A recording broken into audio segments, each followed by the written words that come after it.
Yan.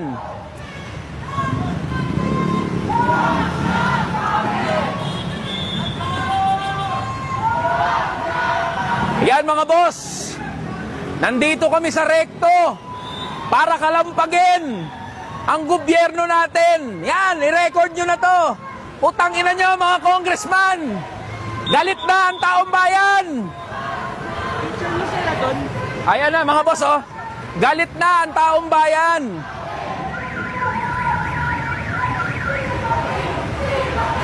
Nandito kami sa Recto mga boss. I-share nyo to, i-share nyo. I-record nyo na, i-share nyo na to. Ayan na mga boss, oh. Ayan. PhilHealth namin, wag na gawin. Yan, o, takbo na, wag urong daw, urong. O, yan, o. Ano? Utangin nyo mga congressman kayo, wag nyo nakawin yung PhilHealth namin. Ayan. Wag nyo nakawin yung pondo ng PhilHealth, wag nyo i-zero ang budget dyan. Galit na mga manggagawa. Galit na ang taong bayan. Mas magsiresign na rin kayo. Magsiresign kayo. Ikaw, Ledesma, CEO ng PhilHealth, putang ina mo, magresign ka na. Herbosa, isa ka pa, Secretary of Health, tang ina mo, magresign ka na. Kayo mga congressman, hayop kayo. Ayan na, galit na yung taong bayan, ha? Oh. Magandang araw po sa inyong lahat. Yan. At masayang-masaya tayo dahil napakaraming pumunta dito sa rally natin. Yan. Para ipanawagan na ibalik ang pondo ng PhilHealth at labanan itong patuloy ng panggagago ng gobyerno. Yan. Laban. Laban lang. Yan, sabi nga ni Prof. Celo Magno, this is the most corrupt budget in the history of Philippines.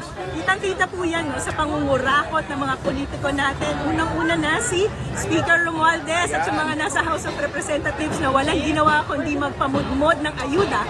Samantalang tayong mga mamamayan patuloy na nagbabayad ng tax natin. Tama. Tapos, habang tayo patuloy na nagbabayad ng tax, yung binabayad natin, kinukurakot. Tama. So, nakakawala po talaga to ng dignidad. Tama. Kaya after 20 years, nandito na naman ako sa Mindola. Magkakasama na kami ni Prof. Celo Magno. PhilHealth namin, wag nakawin. Ngayon, ako ay nagagalit. Ako ay napapamura.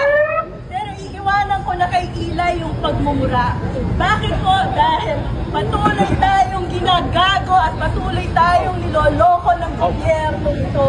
Tayong mga manggagawa, tayong mga mamamayan ay patuloy na nagbabayad ng tax natin.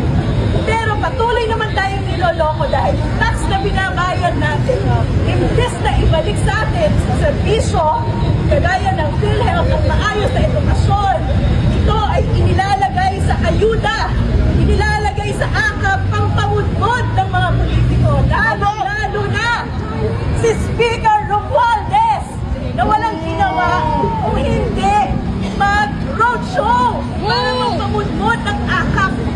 So yung kinikita natin, yung pinagpapagura natin, yung tax na binabayad natin, na pupunta para sa patronage politics. Nakakawala po ng dignidad. Kung maaari lang huwag magbayad ng tax, hindi po ba? Pero tayo mga manggagawa, walang choice.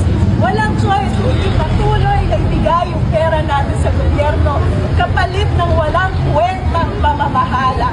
Kaya po tayo naririto ngayon para ipahayag ang pagtutol natin sa malawakang korupsyon na nangyayari ngayon sa gobyerno. At ito ay kitang-kita sa 2025 proposed budget. Ito po ang pinaka-corrupt na budget sa history ng Pilipinas. Bakit?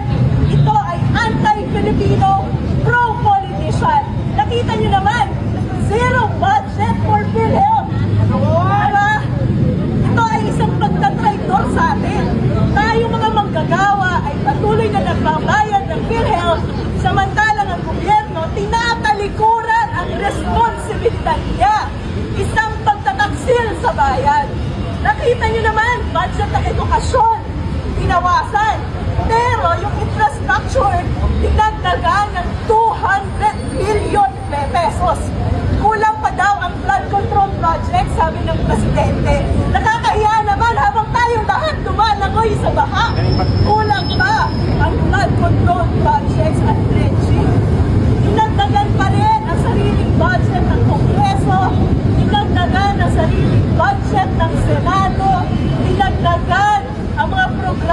kung saan tayo mga Pilipino ay kailangang manglimos.